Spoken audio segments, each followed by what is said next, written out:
Janvier 1998, 3 semaines après la tempête, dans le parc La Fontaine, au cœur de Montréal, les blessures sont encore bien visibles et affligeantes. C'est ainsi dans toute la zone dévastée par le verglas.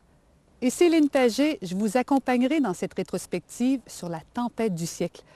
Une tempête qui a laissé des séquelles dans la nature, mais aussi dans la tête, le cœur, le comportement des Québécois qui croyaient que leur réseau électrique était quasi indestructible.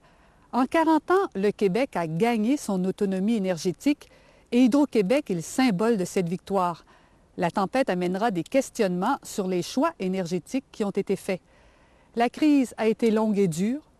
Tout a commencé doucement un lundi soir par un avertissement météo. Regardez ce qui s'est accumulé en moins d'une heure. C'est décourageant. Et on en a jusqu'à au moins demain midi. Alors, de 10 à 20 mm d'eau encore sur la plupart des régions du sud du Québec. Alors, c'est de la pluie verglaçante, donc ça gèle. Alors, ça va sûrement causer des problèmes.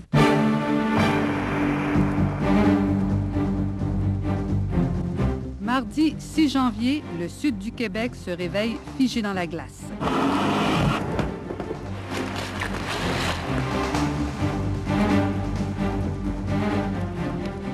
Au grand mot, les grands remèdes? Oui, on n'a pas le choix, je veux dire, le balai est en dedans. 34 mm de pluie verglaçante. Des fils, des poteaux, des pylônes se sont écroulés sous le poids de la glace. 755 000 foyers sont privés d'électricité. Dès le départ, la Grande Montérégie est la plus touchée.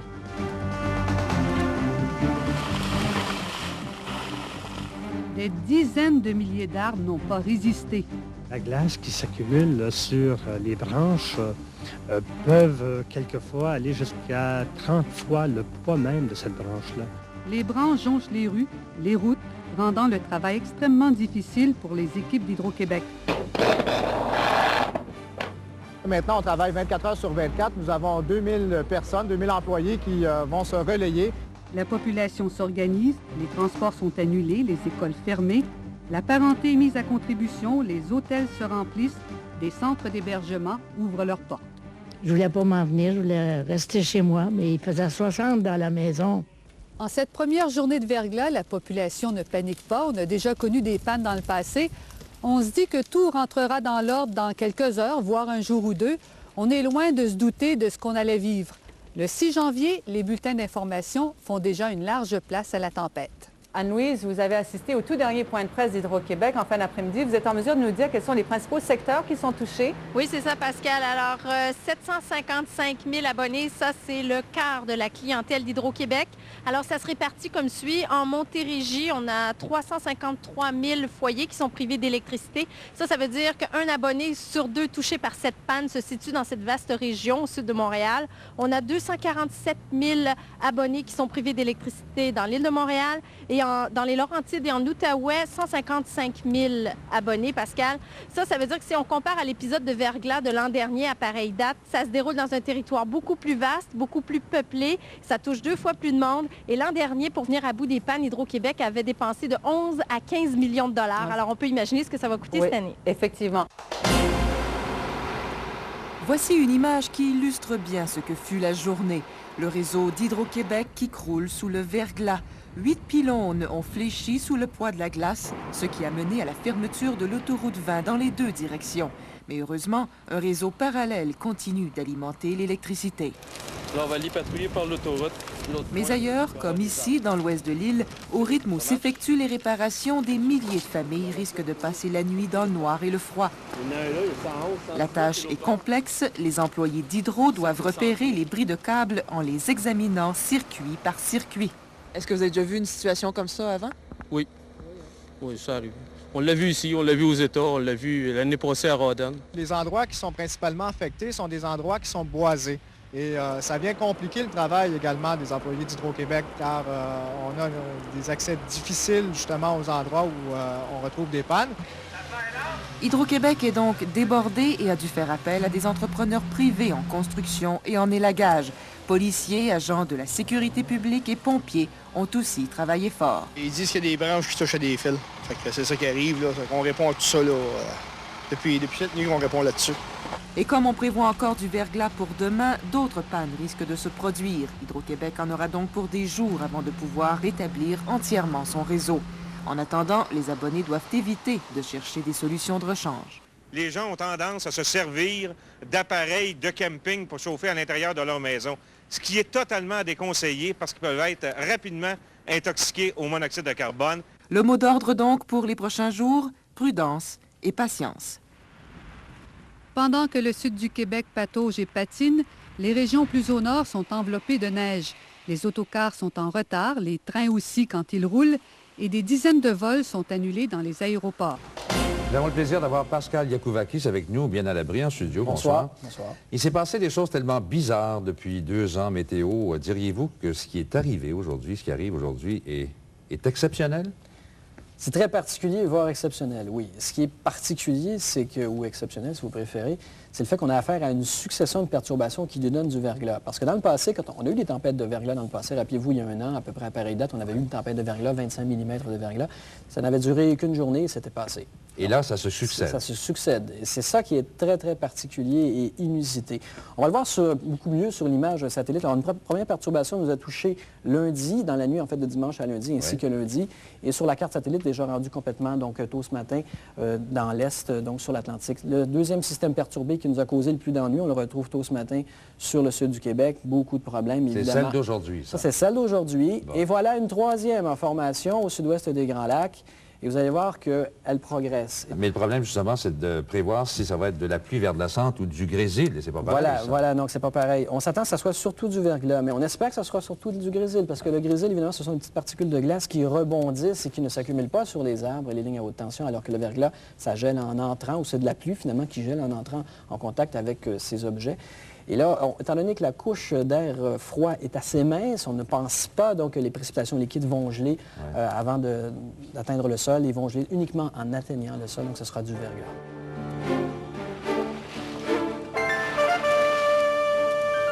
Il dit 2 jours, mais on ne sait pas.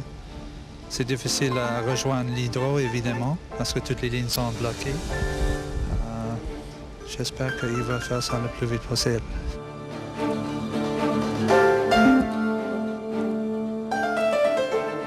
Là, je suis revenue du travail plus tôt parce que les enfants voulaient se faire rôtir des saucisses à hot dog au-dessus d'une chandelle.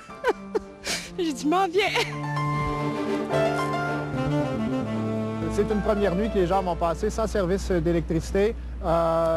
Et tout va dépendre maintenant des conditions météo demain.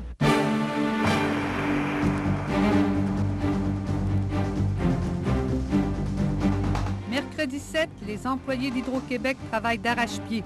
On réussit dans la journée à ramener le nombre d'abonnés privés de courant à 435 000. On ne se fait pas d'illusions, le long siège commence. Les citoyens savent que leurs domiciles seront les derniers rebranchés. Monsieur Bernier, vous avez un ordre de priorité à suivre. Ça, c'est très important. La priorité numéro 1, c'est quoi? C'est les hôpitaux, la priorité numéro 1. La 2.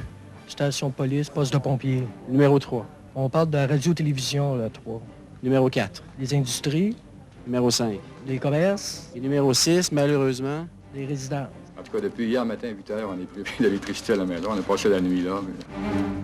Il n'est tombé que 7 mm et demi de verglas aujourd'hui, mais en soirée, c'est reparti de plus belle. Le verglas a repris, on le sent très bien. Et le drame là-dedans, c'est que les vents risquent de se mettre de la partie à partir de bientôt. Pour la première fois, Hydro appelle à la rescousse 800 émondeurs et monteurs de lignes américains. 2 jours privés de courant, les Québécois s'aperçoivent déjà de leur dépendance envers l'électricité pour les moindres gestes de la vie quotidienne et surtout pour la chaleur de leur foyer. Autour de 40 % de la consommation totale d'énergie au Québec provient de l'électricité et 70 % des ménages chauffent leur maison à l'électricité. Ce 7 janvier, certains s'apprêtent à passer une première, sinon une deuxième nuit dans le froid de leur demeure. D'autres se rendent dans des centres d'hébergement. Un matin, c'était frais, un matin. Puis moi, hier, on est bien isolés. Mais un matin, là, ça avait droppé à 16. À la maison, il faisait 35 degrés hier, toute la journée. Puis là, aujourd'hui, on ne voulait pas revivre la même situation parce que c'est pas supportable. Quant à ceux qui préfèrent rester à la maison, même privés d'électricité, ils se précipitaient au magasin pour renouveler leurs provisions. Mais on n'a pas d'électricité, fait que on est venu à une place où il y a un petit peu plus d'électricité pour aller chercher des bûches pour le foyer. Bien, je viens chercher des batteries pour la radio, pour entendre s'il y a de l'école le lendemain pour les enfants, puis une lumière, une lampe, pour voir où est-ce qu'on s'en va le soir. Il y a toute une gamme de produits qui sont très en demande. Du combustible pour le camping, du propane, des scrapers, beaucoup de scrapers, du calcium. C'est tous des produits qui se vendent énormément. Des sleeping bags. Nous sommes à Sainte-Foy, au centre névralgique de la sécurité civile du Québec. Ces gens ont pour mission de voir à ce que chaque personne puisse dormir en sécurité. Pour cela, toutes les informations de terrain sur l'état des dégâts sont relayées ici et analysées 2 fois plutôt qu'une. On est essoufflé, mais jusqu'ici, on répond à la demande. C'est vraiment là, les 12 à 24 prochaines heures là, qui vont faire que la situation va se rétablir ou va se compliquer. Vous êtes en sécurité au moins ici? La nuit dernière, avec l'aide des municipalités et de la Croix-Rouge, 2000 lits de camp ont été aménagés. Il n'est venu que 500 personnes. Cette nuit, il y aura de la place pour tout le monde. 6000 places sont disponibles. Oui, c'est une situation importante. Par le nombre de personnes touchées. Hier, on parlait de 600 000 abonnés, là, ça représente beaucoup de monde touché. Les événements qu'on travaille habituellement sont plus localisés, qu'on parle de feux de forêt, d'inondations. Par contre, c'est pas une situation qui est hors contrôle. Sauf que demain, après 3 jours d'humidité et de froid dans les maisons non chauffées, on prévoit beaucoup plus de demandes pour des abris. On recherche déjà d'autres lits de camp en Ontario et aux États-Unis. Attention, madame. Depuis le début des pannes, c'est une des choses qu'on craint le plus. Les intoxications au monoxyde de carbone causées par les systèmes de chauffage d'appoint. Malgré les appels à la prudence, plus de 160 résidents de Ville-Mont-Royal ont dû être évacués en catastrophe. Les concierges de 2 immeubles avaient décidé de réchauffer les lieux. Non, ça a été loué par une compagnie responsable. D'ailleurs, j'ai les détails. Et, écoutez, il est possible qu'il y a eu une défectuosité, mais ce n'est pas une chose qui a été rafistolée. Finalement, une seule personne est allée à l'hôpital. Mais la veille à Longueuil, dans une maison d'hébergement pour personnes âgées, une quinzaine de résidents se sont retrouvés à l'urgence, toujours à cause du monoxyde de carbone produit par un système de chauffage d'appoint. L'autre risque, le feu. Entre 40 et 50 personnes ont dû quitter un immeuble à logement de Montréal la nuit dernière à cause d'un début d'incendie causé par des chandelles. Alors donc, la situation est tellement grave que le président de la Société Hydro-Québec, M. André Caillé, a dû interrompre ses vacances parce qu'il voulait vraiment voir de ses yeux vus la situation. Et c'est important également que le patron vienne diriger ses troupes. Hydro, évidemment, ce soir, a des décisions extrêmement importantes à prendre. Et en ce moment, M. Caillé est sur le terrain. M'entendez-vous? Oui. Oui, je vous entends, M. Drum. Bonsoir. Alors écoutez, brutal retour de vacances ou de voyage d'affaires. Quelles sont vos premières impressions? Ah, bien, la situation, évidemment, la situation est très difficile. Ça fait déjà 2 jours qu'un grand nombre de nos clients sont privés d'électricité. Est-ce que vous calculez que la situation, elle est grave, très sérieuse? Elle est grave, la situation. On a par ailleurs réagi à cela, bien entendu. Notre priorité, c'est de maintenir et, évidemment, de rétablir le plus rapidement possible le service à l'ensemble de notre clientèle, selon un ordre de priorité que vous avez décrit tantôt, que mes collègues ont décrit tantôt. On a actuellement sur le terrain 2000 personnes qui forment différentes équipes de différentes spécialités qui sont à pied d'œuvre. D'autres personnes, tant à l'intérieur, provenant de l'intérieur de Hydro-Québec que de l'extérieur, notamment d'entreprises voisines aux États-Unis, vont se joindre, de sorte que demain, on devrait avoir 3000 personnes. Alors, l'électricité, il n'y en a pas pour 2-3 jours pour bien des gens, j'imagine? Il y en a pour quelques jours. Hein? Bien, merci beaucoup, M. Caillé. Merci infiniment. Bonne tournée et bonne chance à toute votre équipe. Merci beaucoup. Bonsoir, M. Durand. Ma voisine, elle dit, j'aime pas l'hiver. Moi, je lui ai dit, jamais l'hiver. Quand je sors comme ça. Vous savez qu'on en attend d'autres, là. Ah, ben ça, chaque jour suit sa peine.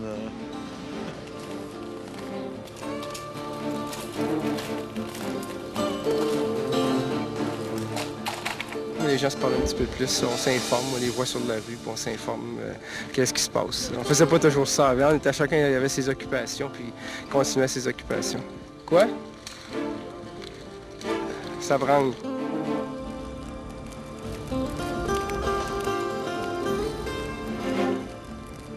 Pascal Yakouvakis, est-ce que vous auriez de bonnes nouvelles? Bonsoir, auriez-vous de bonnes nouvelles à nous Malheureusement, non. En fait, le pire est à venir et on l'attend surtout cette nuit.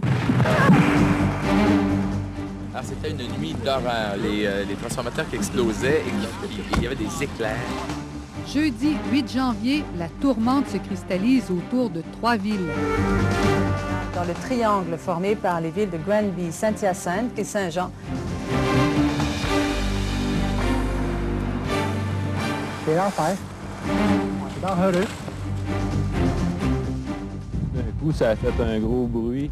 Je regarde par la fenêtre, puis je vois justement le poteau le pylône en train de s'effondrer, puis de la file, tout a suivi au complet jusqu'au 5e rang. Ce jour-là, le Québec franchit le cap du million d'abonnés privés d'électricité.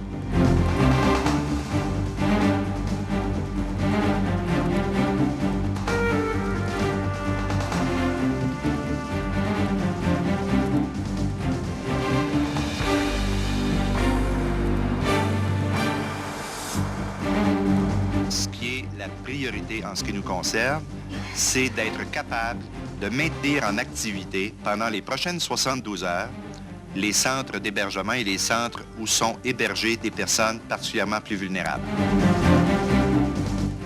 J'ai atteint mon quota, là. Ouais. J'en peux plus. 23 mm de verglas écrasent le Québec. Même les provinces voisines y goûtent.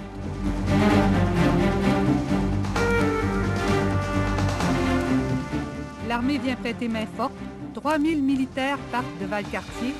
Leur nombre sera multiplié par 3 au cours des prochains jours. Branle-bas de combat aussi dans les hôpitaux. On soigne des centaines de blessures et des intoxications dues à des chauffages d'appoint déficients. Bref, encore 24 à 30 heures et on pourra souffler. Pour le moment, on n'a pas encore le temps de souffler. La situation s'est détériorée à un tel point que le premier ministre du Québec, Lucien Bouchard, donne une première conférence de presse conjointe avec le PDG d'Hydro-Québec, André Caillé. Il le fera soir après soir sous l'œil aiguisé des caméras de la télévision qui savent si bien capter la tension et l'inquiétude. Lucien Bouchard veut montrer qu'il a les choses en main. Son ton rassure. C'est la politique de la présence directe et constante. Je veux que la population soit rassurée. Nous traitons avec une organisation qui est Hydro-Québec, qui est une des meilleures au monde dans le domaine, qui connaît bien ce genre de problème et qui est parfaitement équipée pour y faire face. Mais nous sommes en face, en particulier, d'un cas fortuit, ce qu'on peut décrire en anglais comme un act of God. Et dans ce genre de situation, la population comprend très bien que c'est un combat de titans et que nous ne sommes pas chanceux non plus parce que quand on nous dit que ça vient de recommencer aujourd'hui, qu'il y a un répit, mais que ça va peut-être recommencer demain, on n'est pas chanceux. Il y a une séquence qui n'est pas très belle, un alignement des astres qu'il faut accepter, mais tout ce qui peut être fait humainement, tout ce qui doit être fait est fait, j'en suis convaincu, j'en assure la population, et je consacre actuellement, bien sûr, tout mon temps à m'assurer de minute en minute que tout se passe correctement.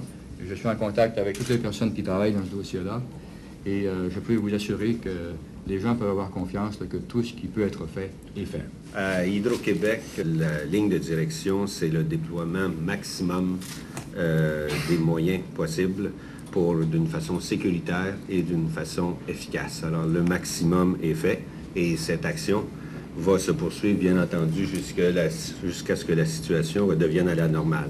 Cet après-midi, M. Chrétien a communiqué avec moi pour me réitérer cette offre, me disant qu'il y avait quelque chose comme 3500 personnes de troupes stationnées au Québec et qui sont disponibles pour des demandes de services du gouvernement du Québec. Après avoir préparé un des produits les plus recherchés ces temps-ci, des milliers de lits de camp, après avoir fait les bagages, la caravane a pu enfin quitter Valcartier vers 19h en soirée. À bord, 2500 soldats qui seront déployés dès l'aube dans les régions sinistrées. Ça vous plaît, ce émission? Ah oui, c'est tout à fait plaisant. Aider le monde. Effectivement, c'est des jeunes de la population. Et puis, je pense que c'est une très bonne cause. Peu importe la température, on est là pour ça. Ça nous donne la chance d'aider au monde, puis ça remonte notre image. C'est important, ça. Humanitairement, là, c'est ça qu'on aime faire. Là. Après, ça fait des exercices, on aime bien faire ça. En soirée, un premier groupe de 550 soldats s'était rendu dans la région de Saint-Hyacinthe pour essentiellement prêter main forte aux équipes d'Hydro-Québec. Saint-Hyacinthe en a bien besoin, comme à Saint-Jean et Granby. Plus de 90 % des résidences sont sans courant. L'hôpital même fonctionne grâce à une génératrice. Tristesse et désolation à des lieux à la ronde. Des fils électriques de plus en plus pesants, des poteaux par dizaines qui cassent en deux sous le poids du givre. C'est le blackout total depuis 10h15 hier soir, donc depuis près de 24 heures. Il n'y a aucune électricité dans toute la ville de Saint-Hyacinthe, population de 41 000 personnes. Comme toute la région, Saint-Hyacinthe est sans lumière, sans vie. Personne n'a d'électricité, il faut donc chercher ailleurs où se loger. Certains quittent la ville, les autres se réfugient au centre d'hébergement. Ils étaient 400 à 16 heures, 600 à 18 heures. L'hôpital aussi est devenu un refuge. Oui, il fait froid à la maison, puis je suis à peu prendre panique, là. L'urgence est débordée et pour accueillir les plus vieux et les malades des centres d'accueil sans électricité, on a mis des lits partout, même dans le Jubé de la Chapelle. Faire des grands groupes de 50 dans la Chapelle, coucher des personnes en perte d'autonomie, c'est vraiment une situation d'urgence. Vous, c'est pour donner un coup de main aux gens d'Hydro, je pense, hein? Oui, pour les c'est monter ça. les dents. Exactement. OK. Donc, moi, Les soldats ont commencé à arriver de Valcartier. 400 en tout pour aider Hydro à remettre le courant le plus tôt possible. Une course contre le mauvais temps, une course contre la montre aussi. On ignore combien de temps les quelques génératrices qu'il y a à Saint-Hyacinthe pourront suffire à la tâche. Saint-Jean-sur-Richelieu est en blackout total. 90 % de la ville de 40 000 habitants est privée de courant. Le paysage, comme partout le long du Richelieu, est désolant. Des fils électriques coupés à la grandeur du territoire, il n'y a pas une rue où il n'y en a pas un au sol. Des fils agrippés aux maisons ou trempant carrément dans le Richelieu. Ici, il n'y a qu'une seule station d'essence d'ouverte. 2h30 d'attente, ça ne dérougit pas. Nous, on a nos propres systèmes, fait que là, il n'y a pas d'inquiétude, on n'en manquera pas d'essence, ça c'est certain. Ça, c'est pour la génératrice, parce que ça va faire 58 heures, j'ai pas d'électricité chez moi. Les gens qui n'ont nulle part où aller n'ont d'autre choix que de venir ici à la polyvalente Armand-Racicot qui a été transformée pour l'occasion en centre d'hébergement. Ils sont déjà très nombreux. Certains n'ont plus d'électricité depuis lundi. Leurs maisons ont subi de graves dégâts. La nuit dernière a été éprouvante. Moi, ce sont des arbres qui ont tombé, qui m'ont réveillé à 4 heures du matin. Et puis là, quand j'ai vu vers les 6 heures, là, très loin par en avant, que les faisceaux, ça éclatait 3-4, j'ai dit là, je m'en vais. J'étais gelée en plus. Une autre priorité, rétablir le courant à l'hôpital qui ne fonctionne que sur génératrice. Voici d'autres images qui illustrent bien les ravages du verglas sur la Montérégie. Encore des pylônes qui ont fléchi sous la glace. L'un d'eux s'est écroulé sur une grange à quelques mètres d'une maison. À Saint-Mathieu-de-Belleuil, des poteaux complètement couchés sur le sol le long de la 116. Avec de tels incidents, la Montérégie n'espère plus qu'une chose, que le verglas cesse enfin. Bon, puis la situation n'est pas beaucoup plus réjouissante en Estrie, où nous attend cette fois Régent Blais à Granby. Alors, Régent, le centre-ville de Granby, je pense, est dans le noir en ce moment. Et est-ce que c'est le cas partout en ville? Oui, effectivement. Seulement quelques petits endroits là, isolés où il y a encore de l'électricité. Il y a 56 000 abonnés donc d'Hydro-Québec qui sont privés de courant depuis hier soir. Les mesures d'urgence ont d'ailleurs été décrétées à ce moment-là. La panne a été causée par l'effondrement de 9 pylônes d'Hydro-Québec entre Saint-Césaire et Rougemont. C'est donc la désolation dans les régions au sud du fleuve Saint-Laurent, mais aussi dans certaines villes de l'Outaouais. Et des quartiers de Montréal, qui étaient les plus boisés, sont dévastés. Le verglas a gagné et le temps s'est presque arrêté à Montréal. Dans le quartier Notre-Dame-de-Grâce, les rues sont méconnaissables. L'opération d'enlèvement de la neige n'est pas interrompue, mais avant tout, il faudra enlever les branches, les milliers de branches qui jonchent les rues. C'était le travail de ces cols bleus, normalement affectés aux fuites d'eau. Ici, la chenillette aurait bien voulu nettoyer les trottoirs, mais la route était bloquée par un arbre. Il y a beaucoup de rues bloquées comme ça? Ah, il y en a pas mal, il y en a en bas. Il y en a un petit peu partout dans le secteur ici, là, c'est plein. Montréal a même interdit l'accès à ses parcs, une interdiction bien virtuelle, aucune indication aux entrées. On se fie au bon sens des passants. On a vu beaucoup de branches arrachées depuis le début de la semaine, mais plus rarement un arbre carrément déraciné. Il est là depuis 3 jours. Les rues bloquées ne se comptent plus et les trottoirs de plusieurs quartiers sont impraticables. Les équipes sont débordées et là où le verglas fait moins de dégâts, ce sont les rues qui deviennent de plus en plus enneigées. Bref, la situation est grave et on a déclenché le plan des mesures d'urgence à Montréal. Les pompiers, la police, Urgence Santé, les travaux publics sont réunis pour mieux concerter leur action. C'est la température là, et les prévisions météorologiques qui s'aggravent et on prévoit des difficultés de plus en plus marquées avec les pannes de courant qui sont de plus en plus nombreuses. I am declaring, as of 10 a.m. this morning, a state of emergency in Ottawa-Carleton. Pour la première fois dans l'histoire de la municipalité régionale d'Ottawa-Carleton, l'état d'urgence est décrété, au moins jusqu'à samedi midi. Dans Ottawa-Carleton, près de 60 000 personnes sont privées de courant. Toutes les villes de la région ont fermé leurs portes. On demande à tous de rester à la maison pour laisser toute la place aux véhicules d'urgence. La GRC vient prêter main forte à la police régionale. Le maire d'Ottawa demande aux employeurs d'être indulgents. C'est meilleur si les employés non essentiels restent à leur maison. En Outaouais, la situation s'est grandement détériorée. Tous les employés du gouvernement fédéral ont été renvoyés à la maison, faute d'électricité dans les bureaux. Plus de 100 000 abonnés d'Hydro-Québec sont maintenant sans alimentation électrique, soit 2 fois plus qu'hier. Tôt ce matin, les travailleurs d'Hydro-Québec ont accueilli à bras ouverts une soixantaine d'équipes d'élagueurs et de monteurs de ligne en provenance de l'État de New York qui sont arrivés dans l'Outaouais pour augmenter la cadence. Where are you from? Rhode Island. Westport, Massachusetts. Cape Cod. Cape Cod. Des monteurs de ligne, des émondeurs sont aussi venus des États du Maine, du Vermont et du New Hampshire.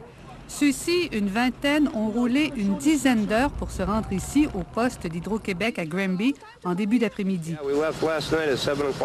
Nous sommes partis, dit-il, à 7 heures hier soir. Ils iront prêter main forte aux équipes d'Hydro en Montérégie. Do you think it will be a tough job? It's going to be a long job, but we'll be able to get it done. Yeah? A lot of trees are falling. Ils s'attendent à rester au Québec une semaine, sinon 2. They told us at least a week. We're prepared for at least 2, though. Ils sont partis en convoi pour Saint-Hyacinthe et aussi Saint-Bruno, là où ils ont rencontré une équipe d'Hydro-Québec qui leur a donné des instructions. There's another place over there, the chief's there, and they want the linemen in here in the cafeteria. On va les attitrer un guide c'est surtout au niveau de la sécurité, au niveau d'être capable de se situer dans les villes où ils vont travailler.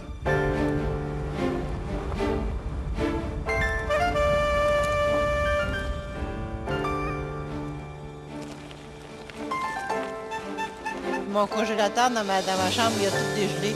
Il y a de l'eau partout, toute ma marqueterie a tout levé.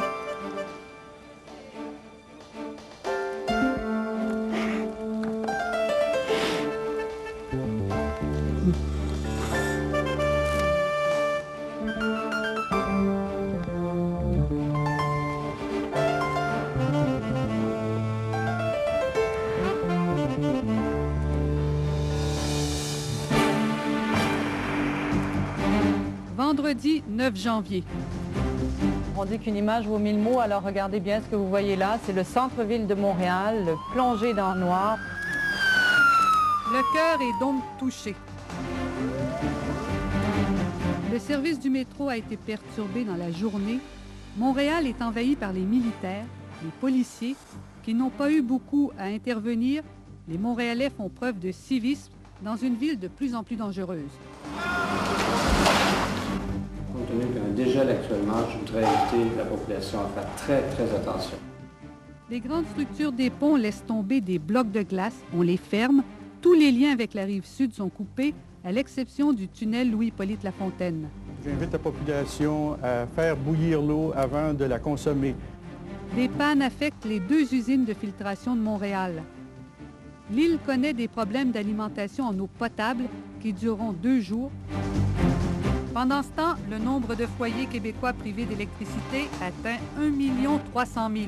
Pour ce qui est de Montréal et du nord de Montréal, on parle encore de rétablissement de services, de réparation d'un équipement existant. En ce qui concerne la Rive-Sud, on parle dans une proportion importante. On estime actuellement à 40 % de reconstruction. 14 mm de verglas en cette 4e journée pour un total de 78. Pourquoi Montréal est-elle plongée dans le noir? Bien, nous avons voulu ajouter 600 MW de charge sur le réseau de l'île de Montréal et compte tenu de la fragilité de notre réseau présentement, cela a occasionné un stress et c'est la raison pour laquelle on a perdu, entre autres, le centre-ville de Montréal. Mais il n'y a pas juste ça aussi comme raison. L'est de la ville de Montréal a subi également un stress, donc on l'a perdu en partie, tout comme le sud-ouest de Montréal. Et cela est dû à la fragilité justement de notre réseau présentement. Par contre, ce qu'on a besoin maintenant, c'est une marge de manœuvre qu'on n'a pas. Alors, depuis cet après-midi, on lance un appel à la population et aux entreprises de réduire leurs activités, de réduire leur consommation d'électricité en abaissant le chauffage ou tout simplement en ralentissant leurs activités dans leurs usines, par exemple, pour nous dégager cette marge de manœuvre qu'on a besoin si on veut éventuellement réalimenter tout le monde. Bon, Bernard, Voilà, je dois Pascal. vous arrêter. Merci beaucoup, Bernard. Bon, Philippe, vous êtes au centre-ville. Ça a l'air de quoi en ce moment? Ça doit être noir. C'est assez sombre, merci. Là, je suis sur la rue Sherbrooke. Vous voyez derrière moi, pas une lumière, sauf celle des transports en commun au loin. Au coin, c'est au coin de Peel. Il y a des gens qui font la circulation, des agents de police. Maintenant, ça s'est pas mal dégagé. Ça fait à peu près 2 heures qu'on est ici. Pour ce qui est du centre-ville comme tel, la circulation se fait beaucoup plus fluidement. Et les autobus qui sont bondés circulent quand même assez bien. Alors, de ce côté-là, ça s'est amélioré. Je me retourne parce qu'il y a des glaces qui tombent d'ici à côté. Alors, oui, faites attention à vous, effectivement, on tient à vous, là. Enfin. Monsieur Michaud, la situation s'est un peu détériorée du côté de l'eau. Qu'est-ce que vous pouvez nous apprendre? Effectivement, la situation s'est détériorée du côté de l'approvisionnement en eau. On a eu des pannes de courant qui ont affecté les 2 usines de filtration. Il y en a une qui a été réalimentée. Malheureusement, la capacité de pompage elle est minimisée dû au fait qu'il y a des fluctuations de courant qui sont importantes, de sorte que la pression d'eau a diminué considérablement dans le réseau. Alors, j'inviterais à ce moment-ci la population à faire preuve de grande prudence dans l'utilisation de l'eau, de minimiser toute consommation d'eau, de la réduire au strict minimum si on veut se donner la chance au cours des prochaines journées de passer au travers la difficulté qu'on connaît actuellement. Est-ce qu'à votre avis, pour ce que vous en savez, la situation peut être jugée critique du point de vue de l'eau précisément? Du point de vue de l'eau potable, j'invite la population à faire bouillir l'eau avant de la consommer. Et même ceux qui ont de l'eau devront la faire bouillir? Oui, à cause de la baisse de pression dans le réseau d'eau, il est recommandé de faire bouillir l'eau avant de la consommer et évidemment de consommer au minimum l'eau potable. Ce vendredi noir, une atmosphère presque irréelle règne dans Montréal. La nervosité est palpable chez les autorités. 10 jours plus tard, nous avons appris que Montréal a vraiment frôlé le désastre ce jour-là. Comme vous allez le voir dans le reportage qui suit, il ne restait plus que 2 heures de réserve d'eau aux usines de filtration. On vient de frôler ce qui s'appelle le désastre à Montréal. C'était vendredi le 9 janvier, en plein cœur de la tempête. Le centre-ville de Montréal, à son tour, venait de tomber dans le noir. On s'est retrouvés dans l'après-midi avec la perspective d'un blackout total à Montréal, sans eau. Il restait 2 heures d'eau parce que les 2 usines étaient arrêtées. À 12h37 cet après-midi-là, les pompes des 2 usines de filtration de Montréal s'arrêtent. L'usine Atwater a beau être à côté d'un poste d'Hydro-Québec, il n'y a rien à faire. L'usine est privée d'électricité pendant 10 heures. À l'usine des Bayets, on n'a plus de chance. L'électricité revient au bout de 2 heures, mais au prix d'un blackout au centre-ville. Il était question de santé publique. Alors, pour nous, la solution était évidemment de procéder à du délestage. C'était le seul moyen que nous avions comme moyen, justement, pour réalimenter les usines d'épuration des eaux. Les heures passent, les réservoirs se vident, il y a de moins en moins de pression dans les bornes fontaines et les risques d'incendie augmentent. La moitié de la ville s'éclaire à la chandelle et se chauffe au bois. À Outremont, on a fait venir des citernes de Saint-Eustache et de Mirabel. On était même prêt à pomper l'eau des piscines de l'université. On utilise normalement, comme je disais tantôt, dans les secteurs ruraux où on n'a pas d'approvisionnement en eau, on va pomper à partir d'une source statique, un lac, une rivière ou des piscines résidentielles. On avait assez d'eau ici pour fonctionner pendant 5 heures. À Montréal, avec les mêmes mesures, on avait de l'eau pour 8 heures et on était prêt à tout. On a mis à notre disposition une immense pelle mécanique, dans le cas qu'on n'ait pas suffisamment d'eau pour répondre. Qu'est-ce que vous auriez fait avec la pelle? On aurait tout simplement démoli le bâtiment pour éviter la propagation. Les usines de filtration de Montréal fournissent de l'eau aux villes avoisinantes. 1,5 million de personnes en dépendent. Et les deux usines, elles, dépendent d'Hydro-Québec. C'est possible d'avoir des génératrices, mais comme on avait des contrats spécifiques avec Hydro-Québec, on nous réalimentait en priorité. Il n'a pas été jugé bon, il y a même plusieurs années, de s'installer avec des génératrices. On parle de dépenses assez énormes, là.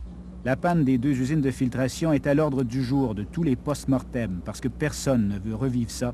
Lucien Bouchard, le premier. Nous ne voulons plus vivre de nuit avec un seul fil pour alimenter un grand secteur comme Montréal. Donc, revenons à ce 9 janvier. Dans les régions au sud du fleuve Saint-Laurent, le combat continue. Le sud-ouest du Québec les attendait depuis longtemps. Ils sont là. 3000 soldats de la base militaire de Valcartier, venus en renfort. C'est qu'on va dégager les voies d'accès tout partout à l'intérieur de la ville, toutes les routes principales, pour permettre aux véhicules d'urgence de passer partout. Présentement, les camions de pompiers, les ambulances ne peuvent pas passer, les fils sont trop bas. Il y a des branches, il y a des troncs, il y a toutes sortes de choses dans les rues. Ils ne peuvent même pas déneiger les rues parce qu'ils endommageraient leur équipement. À Saint-Hyacinthe, la plupart des 200 militaires affectés à cette ville sont arrivés au cours de la nuit. Mais alors que des centaines de soldats étaient au travail tôt ce matin à Montréal et ailleurs en Montérégie, à Saint-Hyacinthe, la coordination avec la ville et la sécurité civile a été beaucoup plus difficile. Ce n'est qu'à 13h30 que les militaires ont commencé leur boulot. Mais l'armée fera bientôt beaucoup plus que du nettoyage. Déjà, les centres d'hébergement commencent à manquer de nourriture. Des convois seront acheminés vers les centres de l'armée canadienne qui distribueront les aliments.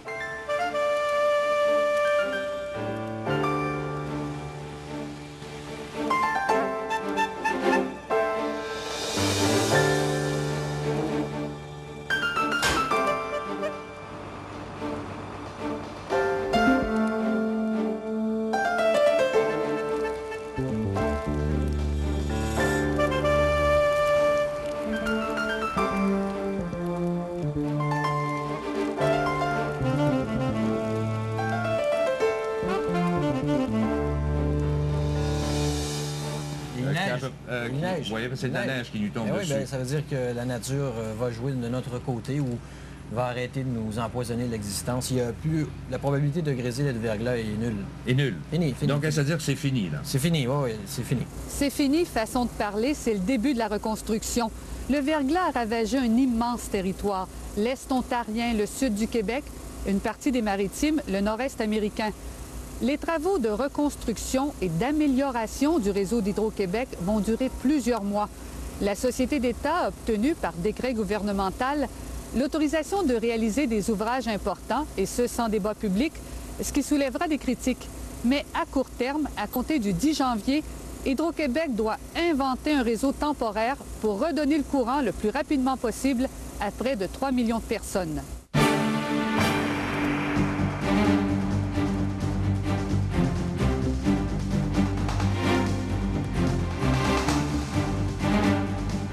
La journée d'hier était une journée difficile, mais les choses se présentent mieux aujourd'hui. Nous avons convenu, le premier ministre Bouchard et moi-même, de travailler en collaboration pour essayer d'agir le plus rapidement pour rétablir l'électricité. La tâche est colossale. Plus de 24 000 poteaux, 150 km de lignes à remplacer, plus de 300 pylônes à rebâtir. Les pylônes qui sont là sont bons. On se promène un bout de temps sur des structures en bois. Après ça, on va utiliser des pylônes qui sont bons. On va revenir sur des structures en bois. Donc, ça nous fait ça de moins à construire. Dans le triangle noir, le centre névralgique, le poste de Saint-Césaire est anéanti. Les gars font 16 heures. Présentement, il n'y a pas d'électricité ici. Toutes les tours sont toutes tombées. On n'a aucune alimentation, soit dans le 230, dans le 120 kV. On n'a rien. Elias Ganoum, vous êtes ingénieur chez Hydro-Québec. Vous allez nous expliquer comment fonctionne le réseau d'Hydro-Québec. Je vous parle du réseau de transport à très haute tension à 735 kV. Principalement, nous avons les lignes qui viennent de Manic-Churchill et de la baie James. Elles s'acheminent vers Québec et la région de Montréal. Maintenant, les problèmes que nous rencontrons sont dans la région de Montréal et je vous suggère d'aller voir un peu plus en détail cette partie-là. Voilà. Alors, c'est la région de Montréal. Nous avons deux lignes qui vont sur la rive sud. Qui viennent de la Manic. C'est ça. Deux lignes sur la rive nord. Voilà. Et ensuite, 3 lignes qui viennent de la baie James. Donc, 7 autoroutes de l'énergie. Exactement. Hein? Exactement. Et de ces 7 autoroutes, on en a 2 maintenant qui sont rompues, la première à la hauteur de Drummondville, la deuxième à la hauteur de l'autoroute 20 et 30. Nous avons en plus de tout ça, nous avons la boucle autour de Montréal, qui est une ceinture et redistribue l'électricité dans les régions de Montréal. Oui. Et celle-là, elle a été éprouvée par 3 segments qui sont effondrés maintenant. Alors, le réseau demeure fragile. C'est la raison pour laquelle on demande à toutes les entreprises et à tous nos clients résidentiels du centre-ville de Montréal, de l'Ouest et de la rive sud immédiate de Montréal de réduire au minimum sa consommation d'électricité. La première fin de semaine après la tempête, une équipe de Radio-Canada a vécu de l'intérieur la gestion de la crise chez Hydro-Québec. Nous vous présentons les coulisses de la reconstruction. Asseoir jusque-là. Jusque-là, parfait. Après Midi, ça... c'est l'heure du changement de quart de travail. L'équipe qui termine fait un bilan de ce qui a été fait avec celle qui commence. Les employés ici ont été dépêchés de tous les coins de la province. Sept-Îles, Québec, Matane. Ils ont tous accepté de changer leur horaire de travail habituel pour faire des quarts de 12 heures. Midi à minuit, minuit à midi. Ici, on ne se préoccupe plus des conventions collectives. Les journées sont longues et le travail est exigeant. La fatigue se lit sur tous les visages. Les conditions de vie des travailleurs ressemblent parfois à celles des sinistrés. Aussitôt qu'on va pouvoir stabiliser le réseau de transport, on va pouvoir aller beaucoup plus rapidement par des blocs importants de 50 000, 40 000 clients qu'on va pouvoir réalimenter très rapidement par bloc. Et à ce moment-là, les chiffres vont diminuer beaucoup.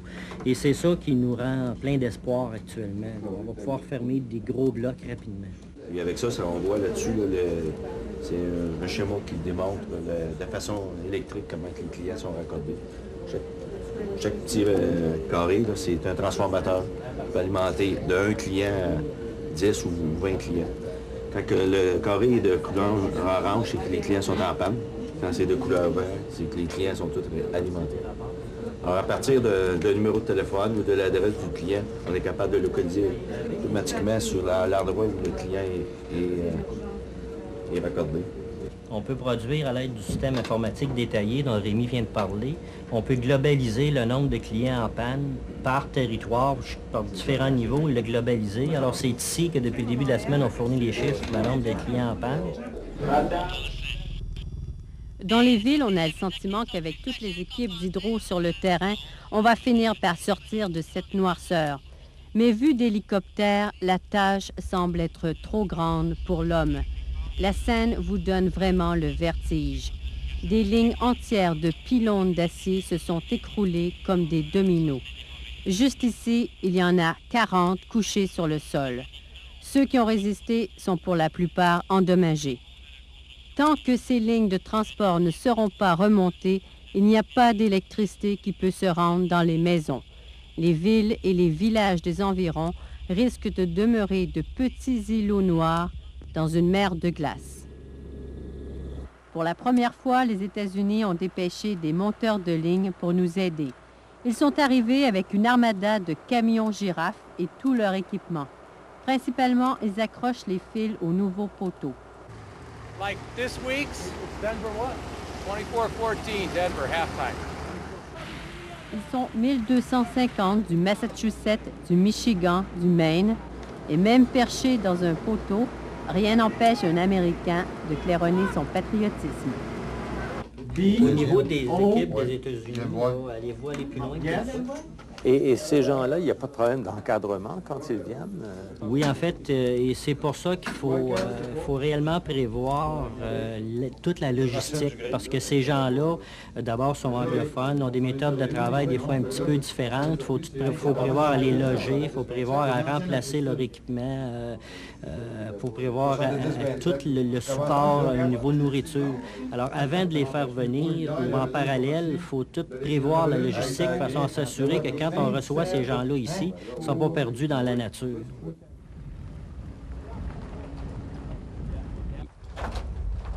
La société d'État, elle non plus, n'a pas échappé à la panne. Ses propres systèmes d'alarme et de sécurité électronique ne fonctionnent plus. Il faut donc s'assurer que les équipements ne soient pas endommagés ou vandalisés. faire des gardiennages à des postes où des gens entrent, parce que nos cours sont ouvertes maintenant, là, les camions rentrent, sortent, et tout le matériel se promène, donc on laisse un petit peu nos moyens de défense habituels relâchés. C'est donc d'assurer la surveillance parce qu'on s'est fait voler, parce que des gens nous piquent des génératrices dans les camions. Donc c'est un petit peu tout ça là, qui est à faire. Un bon nombre de bureaux et de postes d'hydro sont dans le noir et dans le froid. Ici, au centre d'approvisionnement de Saint-Hyacinthe, on n'est guère mieux éclairé que dans le million de domiciles touchés. C'est l'exemple classique du cordonnier mal chaussé. En début de crise, Hydro a même connu une pénurie de lampes de poche. Le centre d'approvisionnement de Saint-Hyacinthe est névralgique. C'est ici qu'on commande et qu'on distribue à travers la province les équipements nécessaires au rétablissement de tout le réseau, du plus petit boulon, en passant par les transformateurs et les fils, au plus gros poteaux, encombrants et difficiles à déplacer. Dans la majorité des matériaux qu'on approvisionne, poteaux, câbles, transformateurs, ça représente à peu près la consommation d'Hydro-Québec pour l'ensemble du Québec d'un an. Donc, dans de quelques semaines, là, on va installer sur le territoire ce qu'on installe d'habitude en un an au Québec. En procédant ainsi, un fusible à la fois, un poteau après l'autre, il faudra attendre bien après la fonte des neiges pour que le réseau soit entièrement restauré. Mais on parle de méga travaux là, pour les mois qui s'en viennent. Ben, vous avez une idée, hein? C'est tout ce qui est en rouge. Tout ce qui est en rouge est à réparer complètement. Est à reconstruire principalement. Et toutes les postes de charge qui sont éloignées, qui sont en bout d'antenne, c'est évidemment plus long. Là, ouais. Celle-là ici, ça c'est entre Boucherville et Ardennes. C'est là-dessus qu'il y a des pylônes dégradés ici. Mais regarde là-bas. En Nicolet, Boucherville. Boucherville. Regarde là-bas. Pylône, hein. Bonjour. Comment ça va? Très bien. Je m'appelle André Caillé, moi. Oui, bonjour. Bonjour. Okay. Comment ça fait d'heure tu travailles, toi, là? Moi, on a recommencé un matin à 6 h. Ouais. T'avais arrêté quand, la dernière fois? On fait des journées de 17 h. Tu fais 17 h, toi, là, encore? Là.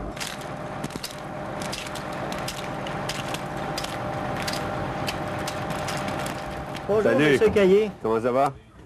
Ben, ça va l'été un peu cette semaine. Ouais, on a eu quelques problèmes. Parce qu'on a eu un incendie ici en plus. Ouais, je sais. Ils m'ont dit ça. Et j'avais de la peine à Christy. On a rentré, moi et un autre employé, pour sauver les banques de données parce que je disais, si les gîteleurs partent en plus, on n'est plus capable d'exploiter le réseau de distribution. Salut, Éric Caillé, au moment où on se parle, 3h moins 10 de l'après-midi. Oui. Je vous ai vu parler à des employés. Il y a beaucoup de gens qui vous disent « ça va mieux ». Vous pensez avoir tout fini là quand? Je ne peux pas le préciser à ce moment-ci. On travaille, moi on se donne des objectifs de court, de moyen puis de long terme. Quand on parle de court terme, c'est quoi les objectifs pour demain? On va établir ça tantôt. Et puis, quand je parle de moyen terme, c'est dans le 2 à 3 jours, qu'est-ce qu'on va faire, qu'est-ce qu'il y a à faire? Une préoccupation. Je vais vous donner un exemple. J'ai une préoccupation de renforcer le réseau d'alimentation de Montréal pour la nuit de mardi à mercredi où on annonce du temps plus froid.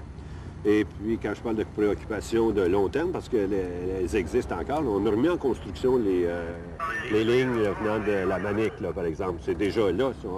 On ne retarde pas parce que c'est un objectif de long terme, on ne retarde pas le début des travaux. On a vraiment un déploiement maximum, c'est l'effort maximal. Et la mobilisation totale de tous nos effectifs. Est-ce que vous vous êtes dit à un moment donné, pourquoi n'a-t-on pas bâti plus solide? Alors, j'ai posé la question, quel était le critère de fiabilité, bien sûr. Et tout ça a été construit pour résister à un événement qui se produit une fois dans 100 ans. Et tout ça a été construit selon les critères du moment. Évidemment, la 120 kV à Montréal, c'est les critères du moment de la 120 kV, la 315, la 735. Mais disons, là, ça pour l'essentiel, c'est bâti pour un événement qui va se produire une fois par siècle. Tout comme partout ailleurs en Amérique du Nord. Bon, voilà. Là, la question, ce qui se pose, c'est est-ce qu'en Amérique du Nord, même chose en Europe, est-ce que ces critères-là sont suffisants? Moi, je peux vous dire tout de suite qu'il y a des gens qui viennent de l'extérieur en ce moment pour prendre connaissance de l'étendue des dégâts. Des spécialistes là, dans le domaine prennent connaissance de l'étendue des dégâts. Je peux vous dire tout de suite qu'il va y avoir des colloques, les gens vont se réunir, puis ils vont discuter pour voir si on ne raffermit pas ces critères-là ou si les critères avaient été différents, qu'est-ce que ça aurait pu donner compte tenu des dégâts constatés? Ils vont étudier comment la scie a tordu, Et ça peut etc. changer nos méthodes pour l'avenir? Ça pourrait changer les méthodes de tout le monde. Hein? Parce qu'à travers l'Amérique du Nord, et puis partout où il se construit dans le monde des lignes de transmission, puis partout où il se construit de l'équipement pour la distribution de l'électricité.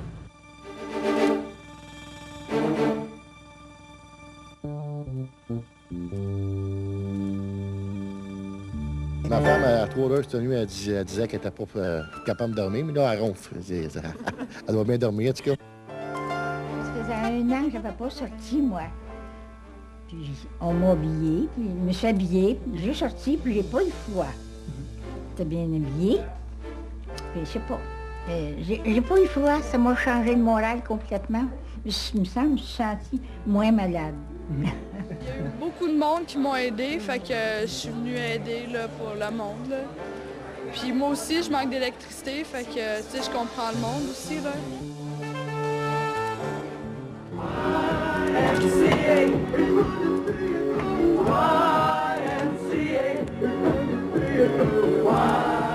Pendant que les travaux se font, la population s'arme de patience. Les municipalités sinistrées se débrouillent avec les moyens du bord. Plusieurs n'ont pas de plan d'urgence. La sécurité civile est manifestement débordée et répond lentement à leurs appels. On dénombre au cours de cette crise une vingtaine de pertes de vie dues principalement à des incendies, des intoxications. Les hôpitaux sont pris d'assaut et au plus fort de la crise, près de 18 000 personnes se réfugient dans des centres d'hébergement. Le Palais des Congrès s'est transformé en véritable terrain de camping. 1200 personnes y ont passé la nuit dernière et d'autres venaient encore s'ajouter aujourd'hui. Ils dorment sur des minces matelas et parfois même le sol. Les nuits sont plutôt courtes et vivre dans un centre devient de plus en plus difficile. C'est très, très difficile là, de vivre comme ça. Là, on dort presque pas. Les enfants broient tout le temps parce qu'ils ne sont pas adaptés à une grippe de vie comme ça. Je trouve ça bien dur. Ici, c'est la ville de Montréal qui assure les besoins en nourriture. Un service de traiteur est sur place pour veiller à la distribution de repas. Au centre d'hébergement d'Anjou, ce sont les cantines militaires mobiles qui préparent les repas. Présentement, on prépare le souper pour environ 1000 personnes. On fait du spaghetti ce soir. On est très occupé avec l'équipement qu'on a présentement. On travaille avec du propane. Puis habituellement, une cuisine comme ceci, on nourrit environ 100 personnes. Puis là, on est environ 10 fois plus de personnes qu'on devrait nourrir. Pour le moment, on ne signale aucune pénurie d'aliments dans les centres d'hébergement de Montréal.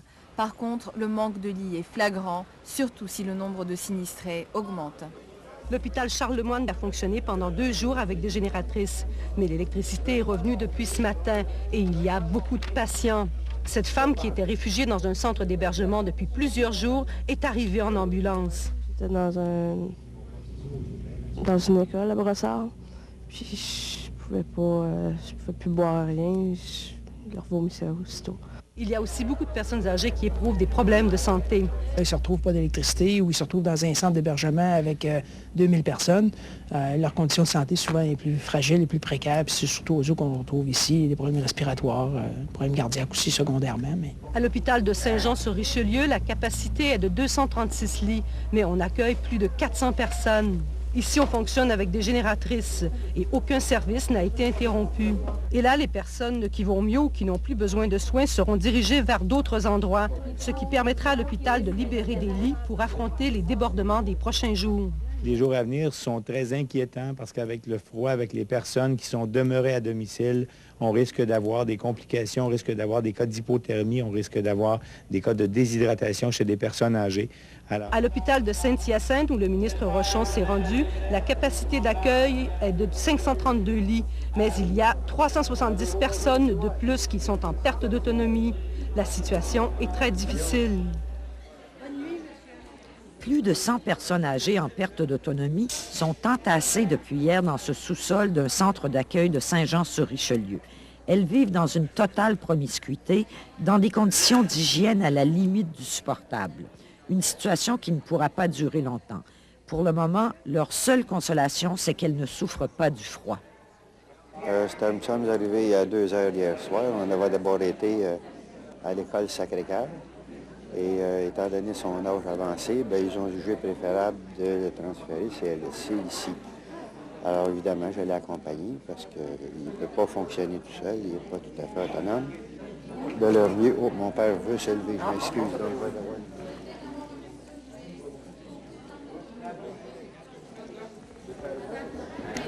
Il y en a qui sont arrivés ici hier soir, ils n'avaient pas mangé de la journée.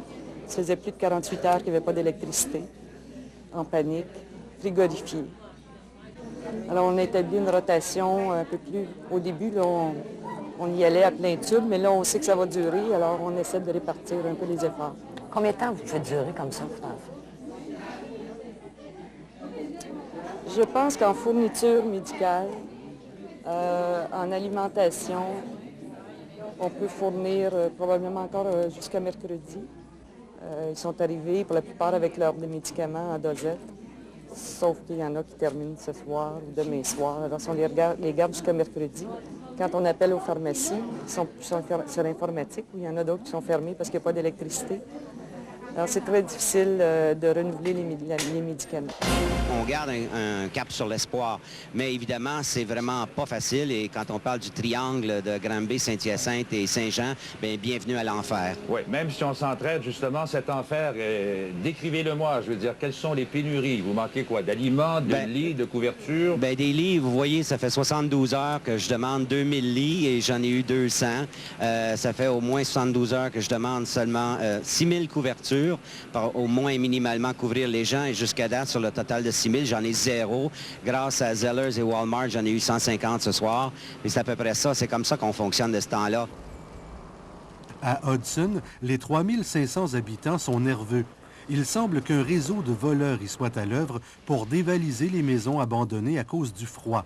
Les 2 autopatrouilles locales ne suffisent pas.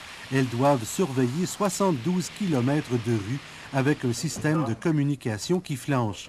La ville blâme sévèrement la sécurité civile qui tarde à envoyer l'armée, même si une demande d'aide a été faite mercredi dernier. La nuit passée, ça a été pire que l'habituel. Les gens vont voler les maisons? Oui. Les gens entrent par effraction, volent les maisons. Et puis là, évidemment, il y a bien des gens seuls, là, puis tout ça. Bien, la noirceur, c'est atroce. Mais pourquoi vous ne faites pas appel à la sécurité civile? On a appelé à la sécurité civile depuis mercredi passé. À 2 reprises, on nous avait promis l'équipe, l'armée ici. Ils ne sont jamais venus. Un couvre-feu a été établi à Hudson. Dès 20 heures, les mineurs doivent rentrer chez eux pour leur propre bien.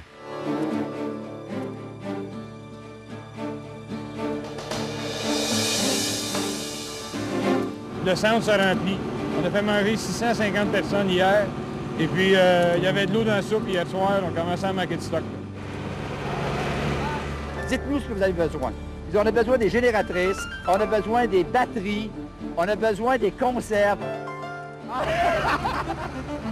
Des actions concrètes, ça là. Là, la priorité pour les pompiers, elle a été placée seulement au service des incendies, ma chère, parce qu'il y a des poteaux qui tombent de partout là, dans la municipalité. Là. Saint-Lazare, on dirait qu'on n'est pas sur la map. C'est un appel que je lance immédiatement à tous les Québécois, à toutes les Québécoises qui sont pourvus d'électricité et dans les secteurs qui sont avoisinants à ceux qui n'en sont pas, de communiquer avec leurs parents, leurs amis qui sont dans la difficulté, de les inviter et même de les convaincre à venir demeurer chez eux. Je crois qu'il faut le faire de façon généralisée. Nous comptons là-dessus. C'est une partie du plan qui est très importante, probablement la plus efficace, qui devrait régler la plus grande partie du problème. Il s'agit des gens, les cibles de cette générosité sont les gens qui habitent des zones où on pense déjà qu'il y aura des reconstructions importantes à faire qui vont prendre au moins une semaine, comme l'a déclaré en particulier hier M. Caillé. Bien sûr, on parle essentiellement de certaines zones à l'intérieur du triangle, Saint-Hyacinthe, Granby et Saint-Jean. Dans les jours qui suivent, la solidarité est plus forte que jamais. Les offres pour accueillir les sinistrés sont beaucoup plus nombreuses que les demandes. La vie est devenue plus confortable dans les centres d'hébergement, du matériel, des génératrices, du bois, affluent de tous les coins du pays. L'entraide entre voisins est à son plus fort depuis le début de la panne. Ah ça, il y a de l'entraide, certain. Partout, on a vu les gens s'offrir pour aller dépanner à l'autre. offrir le gîte à des voisins. Moi, j'ai offert le gîte à des voisins qui vont probablement rentrer ce soir. Là. Ici, près de l'Université de Montréal, il n'y a pas d'électricité depuis mardi. En attendant l'aide de la ville de Montréal, les résidents s'organisent pour nettoyer les routes. On n'a pas eu un véhicule de la ville, on a enlevé les arbres nous-mêmes. On n'a pas vu un seul véhicule de la ville. La police s'est montrée une fois. Le camion de pompiers essayait de passer, mais ça ne passait pas. Même le déneigement des voitures, ou plutôt le déglaçage, se fait à plusieurs. Ça fait 3 jours que j'ai essayé de sortir, mais je ne suis pas capable. Hier soir, j'ai essayé de nettoyer ici, mais je ne suis pas capable de sortir. Et ce matin, j'ai demandé un coup de main de mes amis. Les quelques coups de main auront été utiles. Ici, toutes les pièces sont transformées en chambres à coucher. Il n'y a jamais eu autant de monde. On a une tante, quelques familles, on a même un petit chien pour l'occasion. C'est assez spécial. Il n'y a jamais autant de monde que ça ici. L'aide provient de partout au pays, à commencer par les Maritimes où des communautés s'unissent. Les sinistrés québécois et ontariens recevront lits, génératrices, papier hygiénique. À Edmundston, les pompiers ont réussi à amasser des sacs et des sacs de couverture. On a travaillé à essayer d'en avoir le maximum, mais là, actuellement, je ne peux même pas vous dire le montant, mais ça rentre à toutes les minutes. Et c'est sans compter tous les véhicules remplis de bois de chauffage qu'on acheminera aux sinistrés de Saint-Jean-sur-Richelieu. On ne veut pas vendre de bois, on vous donne ça gratuitement. Il est tout coupé, là. Et puis, il est tout prêt. C'est pour ça, comme que vous voyez là, le bois est tout prêt, il est tout fendu. Le gouvernement a mis sur pied un programme d'indemnisation pour les sinistrés pour qui la crise s'allonge. 70 $ par semaine par personne.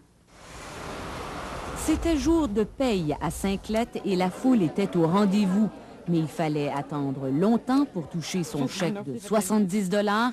Sans ordinateur, tout se fait à la main. C'est fastidieux.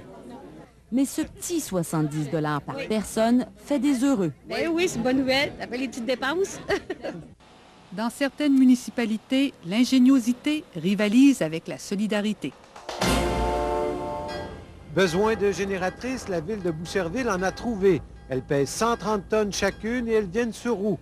Même pour le CN, c'est une opération presque inédite. C'est servi à l'occasion de locomotives pour fournir de l'électricité dans nos ateliers. Quand il y avait des pannes de courant, on a généré de l'électricité pour pouvoir utiliser nos ateliers en cas de panne. Ce sont les génératrices les plus grosses de cette crise. Les locomotives du CN peuvent produire jusqu'à 650 kW, de quoi alimenter une trentaine de résidences. Ici, elles servent à alimenter les services essentiels, l'hôtel de ville, la police et le centre d'hébergement. Celles-là vont nous produire entre 500 et 800 ampères. Ça va nous permettre d'alimenter probablement les douches, l'éclairage au complet et la cuisine au complet. Donc, le confort va être revenu dans la polyvalente. On a dû y penser avant, oui. C'était après une femme, c'est le valeur de le dire, mais c'était une femme. C'est la mairesse de Boucherville qui a eu l'idée après s'être souvenue d'un épisode semblable à Fermont il y a 25 ans. On me disait qu'à l'époque, on utilisait des locomotives qui généraient de l'électricité. Alors, n'est-ce pas, j'ai dit, pourquoi pas à Boucherville? Alors, on a communiqué avec les autorités du CN et ça a marché. On a nos locomotives.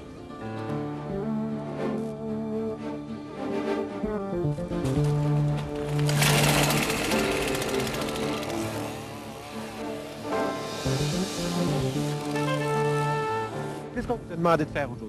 Ben, de nettoyer un peu là, le bord du parc ici, les abords du parc, pour que les charrues puissent nettoyer les trottoirs, puis enlever la branche qui est proche de la rue, j'imagine. C'est votre tâche habituelle, ça? Non, moi, je suis agriculteur. Je travaille à Saint-Émile-Énergie, c'est là que j'habite. Ils ont fait un appel à la radio là, pour avoir des bûcherons. Et puis, comme on s'est manœuvré ici à Chêne, ben, on avait peut-être un pas d'avance ces cols bleus. Eux autres, ils ont commencé à petite yacht il y a 3-4 jours, tu sais, là.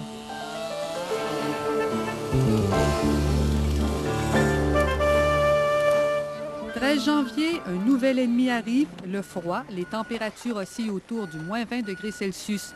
Hydro-Québec multiplie les appels d'économie d'énergie et donne même l'exemple. Le signe des temps, s'il en est un, le sigle d'Hydro-Québec qui ornait son siège social du boulevard René-Lévesque à Montréal est maintenant éteint. Et il va le rester tant et aussi longtemps que la crise que nous traversons ne sera pas terminée. En attendant que la crise s'estompe et avec les grands froids qui arrivent, les autorités craignent maintenant de plus en plus pour la vie des gens. De grâce, n'allez pas faire une erreur qui vous serait fatale. De grâce, sortez de vos maisons si vous n'avez pas de chauffage adéquat. Et cette mise en garde s'adresse non pas seulement aux gens qui habitent la zone désignée dans cette partie de la Montérégie qui est spécialement affectée, mais s'adresse à tout le monde qui aujourd'hui, au Québec, est encore privé d'électricité. Et même si le gouvernement Bouchard ne décrète pas formellement l'état d'urgence, on juge avoir déjà les pouvoirs nécessaires pour que la police et l'armée puissent sortir de force, s'il le faut, les citoyens qui voudraient rester dans leur maison sans chauffage. Il y a des principes de droits fondamentaux qui, appliqués à l'espèce, justifieront des mesures comme celle-là. Mais si on cherchait dans notre législation une disposition précise qui donne de façon très claire et très nette ce pouvoir, non. Mais dans les circonstances où nous sommes, nous pensons que nous avons ces pouvoirs compte tenu de ce que je viens de dire. 5 à 6 000 policiers et soldats participeront donc à une opération sans précédent de repêchage en allant cogner à chaque adresse. On va descendre comme ça jusqu'à Côte-Saint-Luc. On cogne aux portes. On annonçait le jour le plus froid depuis le début de la crise. Dans les quartiers sinistrés, les policiers, comme tant de commis voyageurs, frappent à toutes les portes à la recherche des plus mal en point. La nuit sera dure. Pour ceux dépourvus de chauffage, elle pourrait être fatale. Jusqu'à présent, la température a été clémente, si l'on peut dire. Mais avec l'arrivée du froid polaire, les sinistrés qui tiennent à rester chez eux s'inventent parfois des moyens de chauffage très peu orthodoxes. Bonjour. Bonjour, monsieur, bonjour, madame. Bonjour. Philippe Jardin, Michel Duquette, service d'une incendie. Enchanté. On vient faire une petite vérification pour votre installation de chauffage. C'est ça qui compte tenu qu'ils n'ont pas d'électricité, on fait des vérifications pour ça. Puis la source de chauffage. Ça. L'alcool similique. Méthylique. C'est pas quelque chose de plus adéquat, ça. Non, ça fait une semaine. C'était des années 1930, mais c'était une mèche, et puis ça brûle. C'est bon. Tu sais, c'est bon, anciennement, le monde n'aurait pas eu ça, là, mais... C'est pas comme le système au NAFTA. Pour une semaine, elle était pratique, pour ça serait au NAFTA, je serais bien inquiète. Si on aurait eu d'affaires à mourir en dedans d'une semaine, on serait mort. On fait attention, non, c'est... On s'en rend pas plus. Très prudent, parce que c'est des systèmes qui sont vraiment... Jacques Perrault est un campeur invétéré. Il a lui-même concocté son système d'éclairage et de chauffage. Les pompiers ne sont visiblement pas très emballés. Qu'est-ce qui va arriver, c'est que nous, on va le rapporter aux officiers, comme quoi c'est inadéquat, puis compte tenu aussi qu'il y a la présence d'un enfant, puis de 5 ou 6 adultes, là, puis probablement que demain, ils vont aller dans les centres d'hébergement, de leur gré ou de force. Est-ce que c'est vous qui faites ça? C'est vous qui allez les prendre de gré ou de force au centre d'hébergement? De gré, on peut le faire. Si c'est pour être de force, ça va être les policiers avec... ils vont être assermentés pour faire ce type de travaux-là. Les autorités de Saint-Hilaire vérifient les conditions dans chaque résidence encore habitée. Et comme le démontre le cas de la famille Perrault, chacun a sa conception de ce qui est acceptable, vivable. J'ai écouté à Bouchard et il disait qu'ils vont forcer à évacuer le monde parce que le monde, s'ils ne sont pas, mettons, grillés, mettons, de génératrices ou de poêle à bois, c'est vrai, c'est un danger, c'est un risque qu'on prend. C'est un risque. Mais vous estimez que vous avez le droit de prendre le risque? Oui. C'est sûr qu'ils vont me dire que je suis un fou, mais dans le fond, je sais qu'est-ce que je fais. C'est pour ça que je suis pas intéressé à sortir. C'est une coupe d'eau, puis toilette, puis champ bleu, là, je sors. À part de ça, je ne sors pas. Quand vous dites que vous voulez vous assurer que les conditions sont finalement vivables, comment vous déterminez ça? Je vais vous dire, c'est assez évident. Lorsque la porte s'ouvre et que la personne nous parle avec la boucane comme on fait présentement, on sait que dans la maison, il fait froid. On est capable de voir dans quel état les gens vivent. On leur discute. On parle avec eux. C'est la meilleure façon de voir dans quel état ils sont présentement. Et à Saint-Hilaire, la nuit polaire a porté conseil aux Perrault. Avec la température qu'on a eue hier soir, ce matin, c'était vraiment pas très chaud.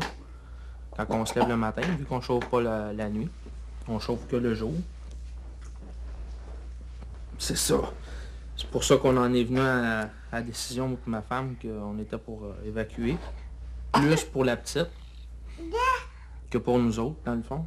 Parce que nous autres, on est bien, mais là, elle commence à avoir les mains, les doigts gelés. La police de Saint-Hilaire explique toutefois qu'on n'aurait pas forcé les Pérous à évacuer leur maison sans une ordonnance de la Cour.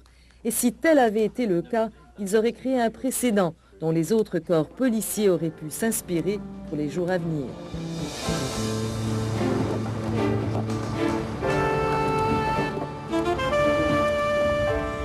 À l'heure actuelle, il monte 7 camions, là. C'est le remorque de 48 pieds, là, du poids-là que j'ai donné gratuitement par les gens du Nouveau-Brunswick. Je pensais que ça venait du Saguenay, ça. Oh, il en vient de Port-de-Noël, de Sept-Îles, du Saguenay, du Lac-Saint-Jean, de Val-d'Or, de la Beauce et de Nouveau-Brunswick.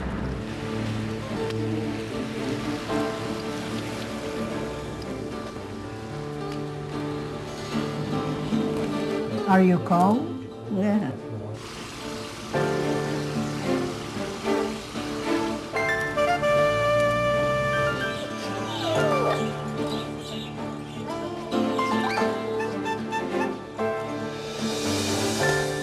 Le centre-ville de Montréal a été fermé pendant 5 jours.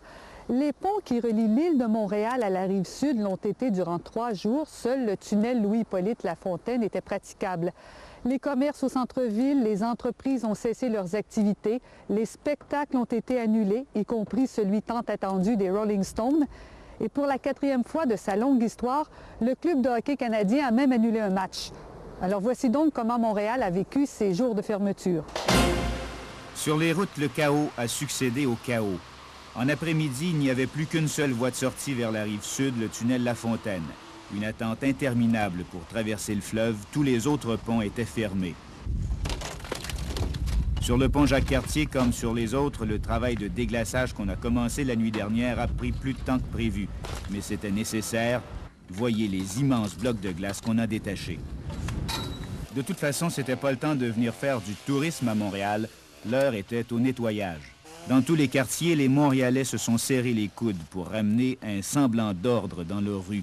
Une grande corvée où on a mis tout le monde à contribution. On va y faire 2 entrées ici. Ici, sur le plateau Mont-Royal, les soldats ont jeté leurs armes et pris leurs pelles. Dans Notre-Dame-de-Grâce, c'est armé de scie à chaîne qu'ils ont aidé à nettoyer les rues bloquées par les branches. Le centre-ville était loin d'être une zone fantôme aujourd'hui.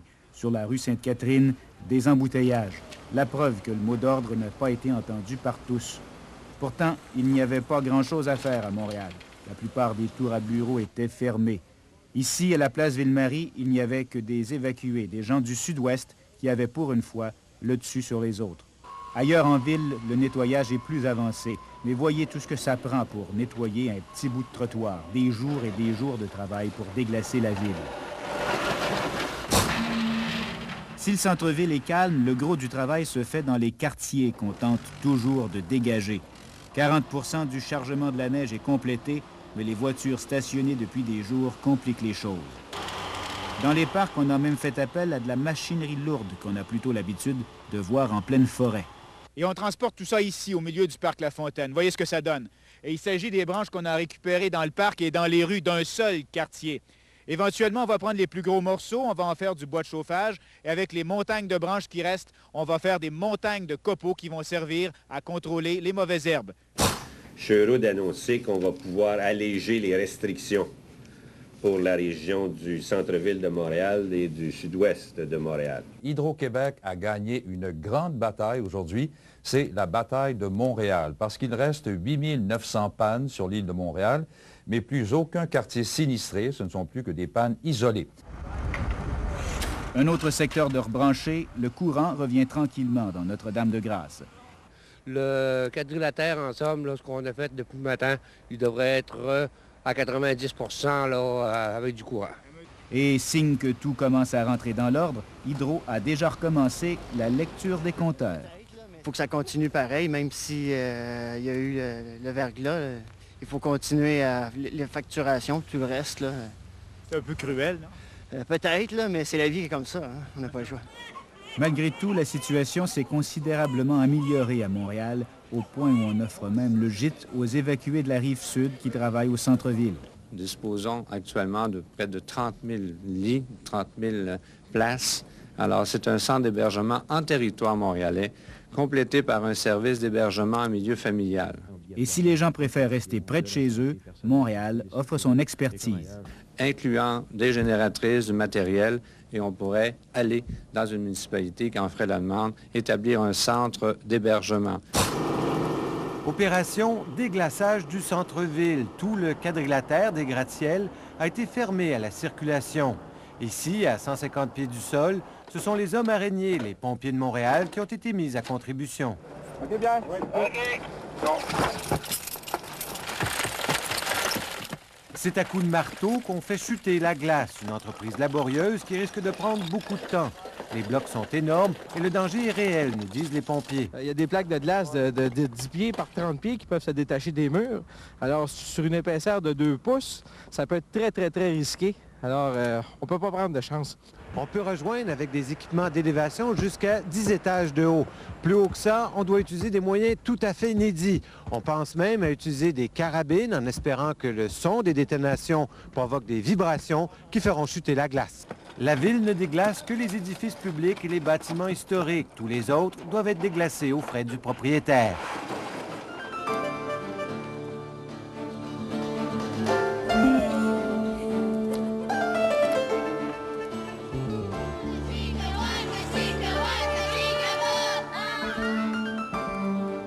Les autres, ils voulaient me mettre dehors parce que je faisais rien. Mais j'ai dit je veux être bénévolat. Fait qu'ils m'ont donné une petite sketch, j'ai fait de bénévolat. Là, ça fait peut-être une semaine qu'on est ici. On commence à trouver ça long. On ne sait plus quoi faire.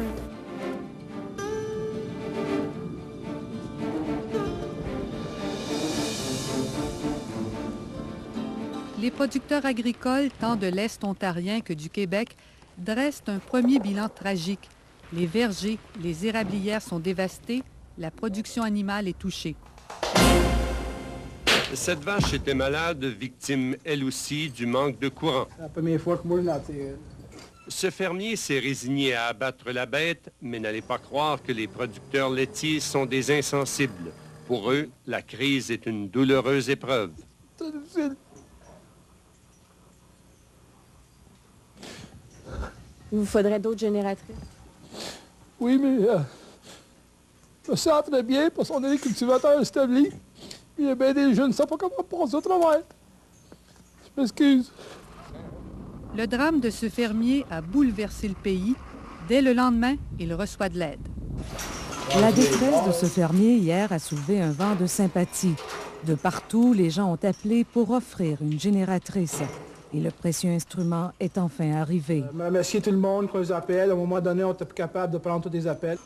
Et comme la nature fait souvent bien les choses, la mort a fait place à la vie. On a commencé un nouveau matin, puis on a un nouveau élevage qui veut aller un nouveau veau pour commencer la nature, pour continuer l'élevage qu'on n'a pas dû hier. Cette génératrice tourne depuis 10 jours sans arrêt. Parce qu'il craint la surchauffe et pour éviter qu'elle ne tombe en panne, Pierre Larose a décidé de l'arrêter de temps en temps. Depuis 4 jours, je voulais de même, puis en fin de compte, hier, quand il a venté beaucoup, ça a descendu trop dans la porcherie. Il faisait alentour de 45. C'était joué à la roulette russe. En moins d'1 heure et demie, il a perdu 300 porcs adultes, le quart de son troupeau. Asphyxié à cause de l'ammoniac? C'est ça. Trop chaud, plus d'air, ça tombe. Réal Grenier a 17 000 porcs et 10 génératrices géantes pour les protéger. À force de tourner, l'une d'elles est tombée en panne. Elle a emporté 600 porcs. Ce qui n'est pas facile, je pense, présentement, c'est sûr que nous autres, les génératrices, c'est un dépanneur, c'est quelque chose d'appoint. Qu'est-ce qu'il y a de l'air à manquer, c'est les pièces. Il y a des bruits des génératrices, il y a les pièces, on a de la misère à avoir les pièces. Fait que c'est des choses qui n'est pas facile à vivre présentement. C'est à Sainte-Sabine, municipalité de 1200 personnes, que la panne d'électricité frappe dur. Ici, il y a un besoin urgent de génératrices pour sauver le bétail.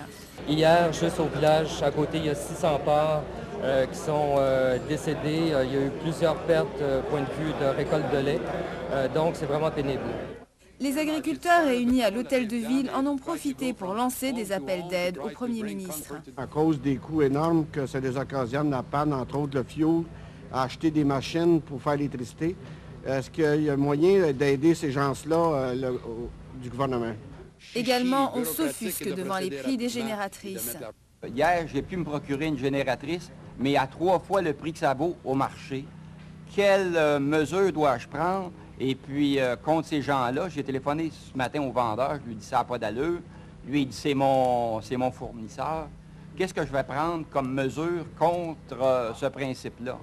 Je ne sais pas s'il y a des mesures légales. Je trouve ça absolument déplorable que des gens vont utiliser les situations pour essayer d'ambitionner sur le consommateur.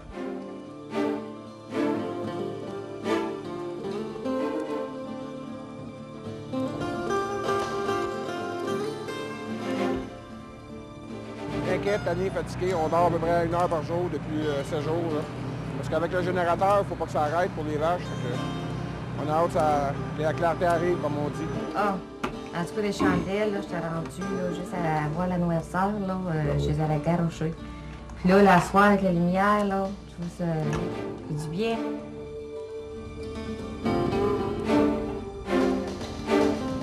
Les travaux de reconstruction du réseau électrique donnent lieu à des scènes spectaculaires. Les monteurs de ligne d'Hydro-Québec sont les nouveaux héros. Et puis quand on vous dit que vous êtes un peu le héros du jour, là, le sauveur en quelque sorte, un des sauveurs de Montréal, ça vous fait quoi, ça? Ah, juste faire mon travail bien fait, puis rendre service aux gens, c'est chaud, ça me fait chaud au cœur. Il ne fallait pas que le pilote ait froid aux yeux pour s'approcher à 2 mètres d'un pylône à bord d'un hélicoptère chargé de 2 petites plateformes où se tenaient les monteurs de ligne. On devait déposer les 2 hommes sur le pylône, inaccessible autrement parce que glacé, pour qu'ils puissent couper ce dangereux fil paratonnerre tombé dans les eaux du fleuve. Et cela avec la pire température possible, le vent et la neige. Ça faisait 2 jours qu'on attendait. Et même aujourd'hui, il ventait encore un peu. Alors, pour faciliter les choses, on a posé les monteurs directement sur le pylône, plutôt de faire ça depuis une nacelle qui serait attachée en dessous de l'hélicoptère.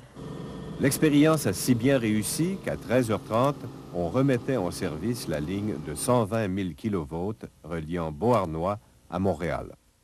Le premier ministre Lucien Bouchard lance une échéance pour la Montérégie, là où se trouve encore la presque totalité des sinistrés. On lance le compte à rebours du rebranchement de la Montérégie. Tous les efforts seront faits pour rétablir le courant dans tous les foyers au plus tard dans 10 jours, soit le lundi 26 janvier. Déjà, cette fin de semaine, les abonnés du sud-ouest de Montréal devraient retrouver la lumière et la chaleur. Pour ceux de la Montérégie, les travaux de reconstruction pour transporter l'électricité au poste de Saint-Césaire devraient être complétés au milieu de la semaine prochaine. Par la suite, le rebranchement se fera progressivement dans les postes de distribution, puis chez les abonnés. En date du 26 janvier, toujours dans ce compte à rebours, on s'attend à ce que la majorité, une très grande partie de nos clients aient leur service rétabli. Au 11e jour de la crise, la fatigue commence à se faire sentir chez les monteurs d'Hydro-Québec. Tenez celui-ci, qui fait partie de l'équipe devant rebrancher au réseau la municipalité du Mont-Saint-Hilaire. Comment ça va? Ah, ça va fatiguer. Ça va fatiguer, là? Ah ouais, tu m'endors pas, là. Là, quand t'as 1 minute, là, je suis gelé, là, je rentre dans le track, là, puis là... Et combien de jours, là? Combien de jours que vous travaillez sans arrêt, là? Depuis lundi de l'autre semaine, lundi soir. Lors de notre passage, le vent du Richelieu soufflait fort. Il faisait froid, très froid même. Vous piquez un petit roupillon? Pas un petit roupillon malgré moi, mais j'ai les pieds gelés. J'étais gelé, je me suis gelé le visage tout à l'heure. J'ai descendu, quand descendu, là, mon homme m'a dit, tu sais, t'as les joues blanches. Ça vous est arrivé souvent d'arrêter comme ça, là? Non, c'est la première fois, là. On est arrivé au bon moment. C'est toi. Vous êtes encore sur un quart de... 16 heures. On commence à 6 heures le matin pour finir à 10 heures le soir. Ce qui veut dire au mieux 5 à 6 heures de sommeil par nuit. Hier, elle en a eu assez et a décidé de prendre congé après 9 journées consécutives de travail. Pas le choix, à un moment donné, il faut se reposer un peu parce que là, on n'a plus le contrôle de soi-même, là. Vous commencez à sentir que vous perdiez le contrôle un peu? Ben, c'est la fatigue aussi, hein? Fait que là, maintenant, on ne sait plus où se mettre la tête, puis des fois, nos idées sont moins claires, fait que... Là, à ce moment-là, ça devient dangereux quasiment, hein? Ah oui, parce que là, tranquillement, si on met les lignes sous tension, là, c'est là que ça peut devenir dangereux, justement. On est suivi de toute façon par des centres de santé, puis on est très bien entouré là, du côté médical. C'est hier aussi que la direction du service de santé d'Hydro-Québec a réitéré son avis médical afin que les quarts de travail des employés soient limités à 12 heures par jour. La directrice de santé Hydro-Québec a bien avisé toute la population, tous les travailleurs d'Hydro-Québec de suivre ces recommandations-là. Donc d'y aller pour des quarts de travail de 12 heures? Absolument, absolument. Sauf qu'on est encore à 16 heures présentement pour la plupart. La plupart ont la recommandation de travailler 12 heures. Là, maintenant, c'est l'administration. Nous, c'est la santé. Alors, l'administration a fait ce qu'il y a à faire aussi. Le porte-parole d'Hydro-Québec, Steve Flanagan, nous a confié que pour le moment, la direction d'Hydro-Québec n'avait pas l'intention de ramener les quarts de travail à 12 heures par jour. Ça vous tente pas de demander d'être mis sur un quart de 12 heures pour vous reposer un petit peu? Bien, si on rapetisse le temps, il va y avoir moyen d'effectifs sur la route encore. Ça veut dire que ça va rembarquer plus de temps encore avant de rembarquer. Là. C'est sans doute la raison pour laquelle Hydro-Québec a décidé de pousser à la limite ses employés. Jusqu'à maintenant, le bilan de santé lui donne raison, car selon la société, il n'y a aucun accident grave à déplorer.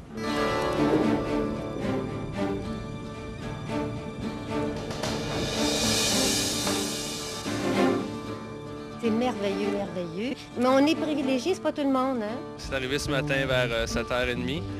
Et puis là, ben, c'est l'opération nettoyage, réouverture de la maison.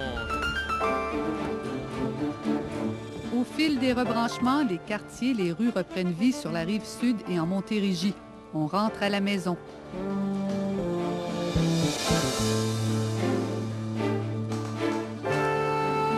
On repart le chauffage, les plantes, rien là, les poissons non plus. Là, c'est du matériel. Au moins, on revient chez nous, au Saguenay, c'était pire, il n'y avait plus rien après.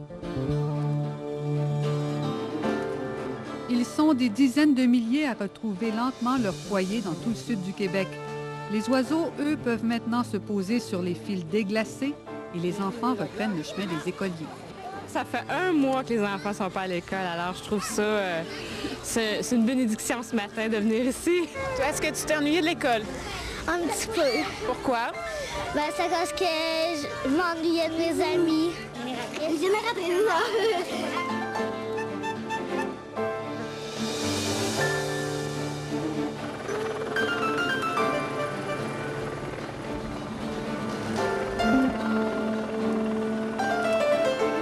On a construit une ligne de transport qui est inusitée, là, forcément temporaire, mais c'est pas rien. Là, ça, c'est, faire ça en 2 semaines, là, normalement, ça, là, après qu'on a tous les permis, etc., là, ça prend normalement 4 mois. De l'avoir fait en 2 semaines, là, c'est un exploit. Ce qui permet de sortir la Grande Montérégie du Noir, c'est la mise sous tension du poste de Saint-Césaire. Hydro-Québec y arrive le 26 janvier aux petites heures du matin, après 4 jours de retard. Pour les gens, quand on dit un poste est sous tension, en apparence, là, il n'y a absolument rien de changé. Okay? C'est quand la lumière s'allumera dans le village que les gens vont dire, bon, ben là, l'électricité est revenue.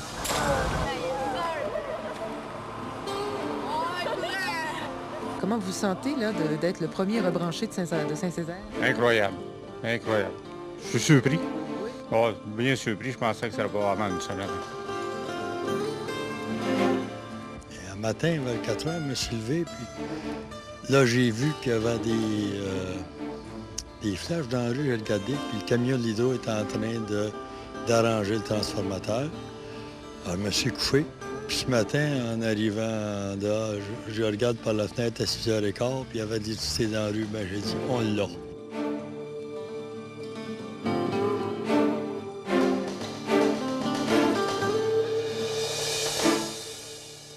Peu à peu, d'ici la fin du mois de février, environ 60 000 abonnés retrouveront enfin le courant électrique. La crise n'est pas finie, elle le sera vraiment lorsque le dernier foyer sera rebranché et qu'Hydro-Québec pourra à nouveau allumer son enseigne dans le ciel de Montréal.